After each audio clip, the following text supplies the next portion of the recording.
અમદાવાદ જિલ્લાના ધંધુકા ખાતે પણ આજે બાર કાઉન્સિલ ઓફ ગુજરાતની ચૂંટણી માટે મતદાન પ્રક્રિયા હાથ ધરવામાં આવી હતી। ધંધુકા સિવિલ કોર્ટ સંકુલ ખાતે વકીલોમાં અનોખો ઉત્સાહ જોવા મળ્યો, જ્યાં શાંતિપૂર્ણ રીતે મતદાન પ્રક્રિયા પૂર્ણ થઈ હતી। આ પ્રતિષ્ઠાભરી ચૂંટણીમાં રાજ્યભરમાંથી 100થી વધુ ઉમેદવારોએ પોતાનું નસીબ અજમાવી રહ્યા હતા। ધંધુકા વિસ્તારના કુલ 104 જેટલા વકીલો આ ચૂંટણીમાં પોતાના મતાધિકારનો ઉપયોગ કર્યો હતો।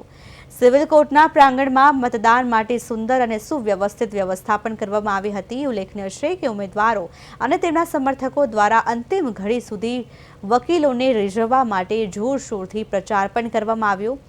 મતદાન પ્રક્રિયા પૂર્ણ થયા બાદ આગામી દિવસોમાં મતગણતરી હાથ ધરવામાં આવશે। કુલ 104 મત છે, એમાંથી અત્યારે 40 જેટલા મત પડ્યા છે।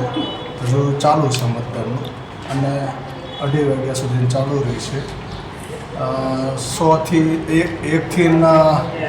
200 સુધી હોય તો ટાઈમ 10:30 થી 2:30 સુધીનો હોય છે। હજુ 2:30 વાગ્યા સુધી ચાલુ રહેશે।